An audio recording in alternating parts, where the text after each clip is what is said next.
Alassane Ouattara promet une Côte d'Ivoire nouvelle, entre bilan, promesses et rivalités électorales.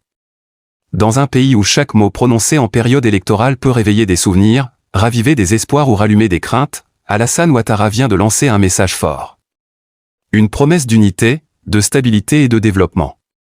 Devant des milliers de partisans rassemblés dans le Haut-Sassandra, le chef de l'État a affirmé, je cite, « Nous allons faire l'autoroute Yamoussoukro-Daloa en passant par Bouaflé. » Une phrase simple, mais lourde de sens. Car au-delà de la route, c'est un symbole. Celui d'un pays qui avance, ou qui veut convaincre qu'il avance.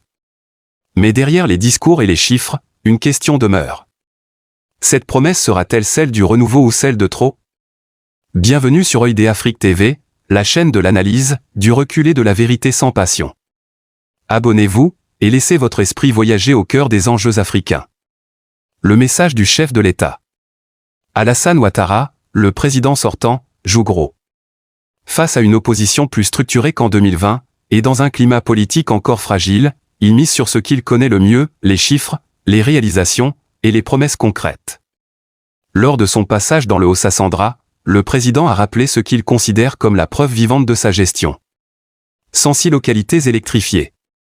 20 collèges construits. Plus de 3200 salles de classe. 31 km de voiries urbaines aménagées à Daloa. Et des chantiers en cours à Issia et Vavois. À cela, il ajoute une touche sociale, citant fièrement la distribution de 50 000 kits scolaires par la première dame. Le message est clair, la continuité, c'est la sécurité. La stabilité, c'est le progrès. Mais derrière ce discours, certains observateurs voient une stratégie de reconquête, rappeler le passé pour mieux contenir l'avenir. Car si le président parle de route, l'opposition parle de direction. Et la question qui hante désormais les débats est la suivante. Dans quelle direction va la Côte d'Ivoire? Une campagne à haut risque. Cette campagne de 2025 n'est pas une campagne comme les autres.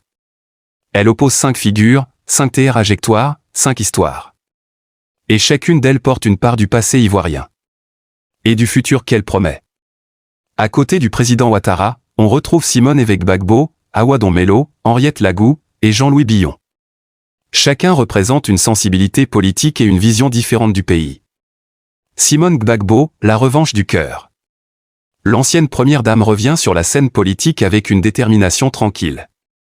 Pour ses partisans, elle incarne la résilience et la foi.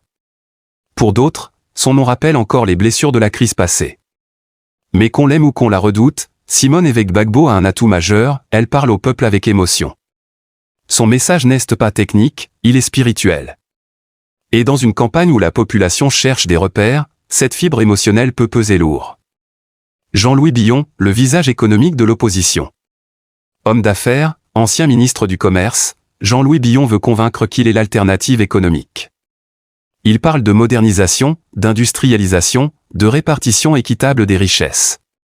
Sa campagne cible les jeunes diplômés, les entrepreneurs, et tous ceux qui veulent une Côte d'Ivoire compétitive sur le marché mondial.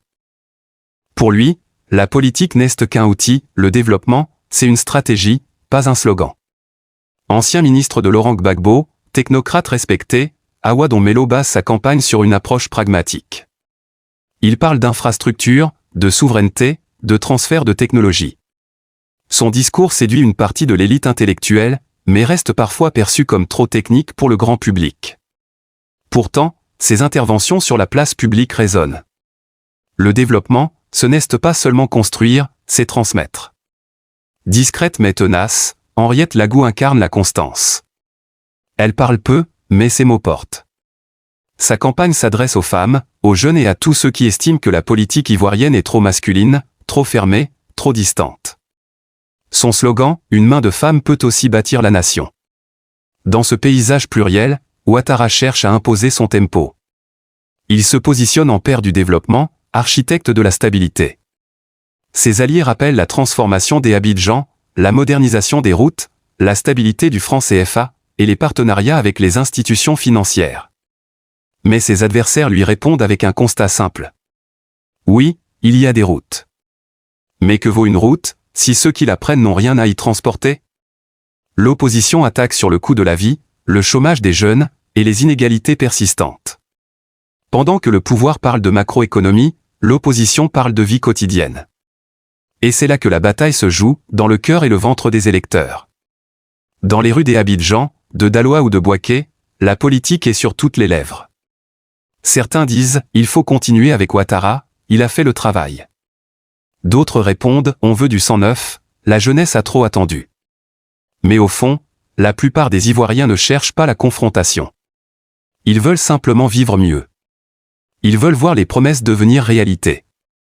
Et surtout, ils veulent que la paix reste une évidence, pas un privilège. Cette paix, fragile et précieuse, hante toutes les mémoires. C'est pourquoi cette élection 2025 est bien plus qu'un scrutin. C'est un test de maturité nationale. Revenons à la fameuse phrase du président. Nous allons faire l'autoroute Yamoussoukro au Daloa en passant par Bouaflé. Cette route est devenue un symbole. D'abord parce qu'elle relie le centre et l'ouest du pays, deux zones cruciales pour l'économie et la cohésion nationale. Mais aussi parce qu'elle incarne le rêve d'unité et d'accès égal au développement. Une route, ce n'est pas seulement du bitume. C'est le chemin vers le marché, vers l'école, vers l'hôpital, vers le rêve. Et c'est ce symbole que Alassane Ouattara veut brandir, une route pour tous, une Côte d'Ivoire connectée. Mais dans le langage politique, les routes ne sont jamais neutres. Elles rappellent aussi que le développement n'est pas uniforme. Certaines régions se sentent encore oubliées, délaissées. Et tant que cette perception subsiste, la route ne suffira pas à unir les cœurs. Ce qui marque cette campagne, c'est la tension entre bilan et changement. Le pouvoir dit, voyez ce que nous avons fait. L'opposition répond, imaginez ce que nous pourrions faire. Et dans ce dialogue de sourds, le peuple cherche la vérité.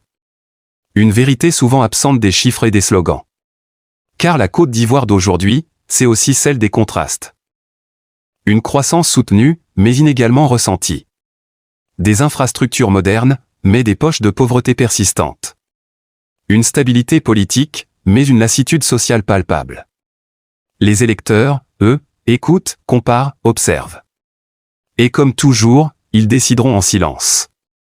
La route Yamoussoukro au Daloa, au fond, n'est peut-être pas qu'un projet d'asphalte. C'est une métaphore. Celle d'un pays qui cherche encore le bon itinéraire entre le passé et l'avenir. Entre la mémoire et l'espérance. En 2025, la Côte d'Ivoire en 2025, la Côte d'Ivoire avance, mais vers où? Vers une continuité qui rassure, ou vers un changement qui inspire? Ce sera au peuple d'en décider. Et quelle que soit la destination, une chose est sûre, la Côte d'Ivoire ne veut plus revenir en arrière. Ici ID Afrique TV, là où la parole africaine prend du sens. Merci d'avoir suivi cette analyse, abonnez-vous, partagez, et restons connectés. Car l'Afrique s'écrit, chaque jour, sous nos yeux.